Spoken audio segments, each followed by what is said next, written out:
坚韧不拔，智商在线，长得好看，不得已向他射箭。其实相对已经到极致了啊，已经是很甜，已经很甜了。Hello， 优客的朋友们，大家好，我是刘宇宁呢，在《珠帘玉幕》当中饰演燕子京。燕子京是一个不问情爱、一心复仇的人，你觉得他为什么会被端午打动呢？让端午改变的节点是什么？可能在他就是这一辈子非常苦的这个心路历程当中，可能端午对他来说是一缕阳光吧。其实就是跟他相处的过程吧。然后感受到他身上那种自强不息，然后这种积极向上的这种精神吧，就觉得好像这个女孩身上有跟我很多相似的地方，但她呢又很多东西是很积极阳光的去处理的，然后呢我就觉得还蛮吸引我的。请说出端午的3个闪光点。坚韧不拔，智商在线，长得好看。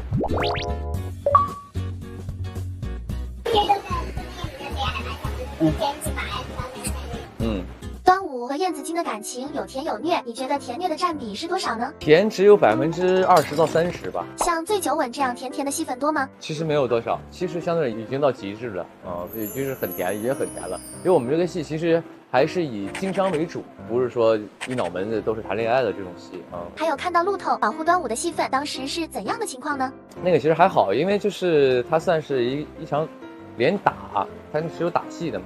就会让很多女孩看了可能会有一些想要被保护的欲望吧，我觉得就是那么一个作用啊。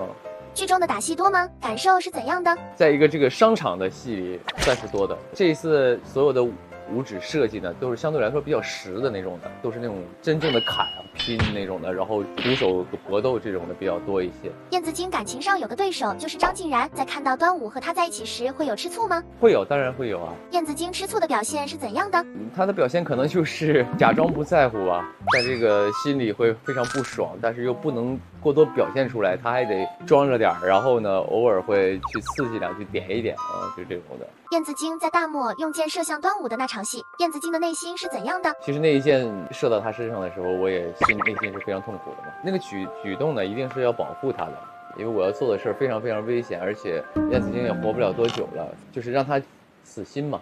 因为你被网友们称为爱情保安，今天想请你化身燕子京的爱情保安。下面有3个端午和燕子京相处的情节，请为他们唱一下 BGM。情节1：燕子京病痛发作，端午不顾危险照顾他。我为你抖落一身风雪，愿光为你停留。这个就是比较符合这种慢慢的给他抚摸伤口啊，缠绷带的这个。情节2：燕子京在大漠不得已对端午射箭，不得已向他射箭。会很痛嘛，就是内心很疼那种的。来个什么呢？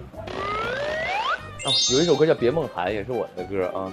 可是凄寒风，吹着落叶纷纷，烟云中浮沉，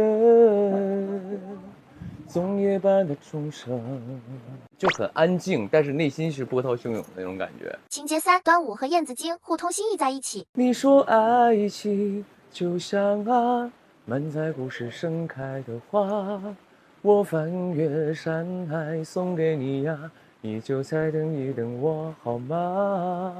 也是个 OST 啊。最后，请给大家安利一下《珠帘玉幕》吧。《珠帘玉幕》呢，已经这个在优酷播出了，也希望大家多多支持《珠帘玉幕》，谢谢各位。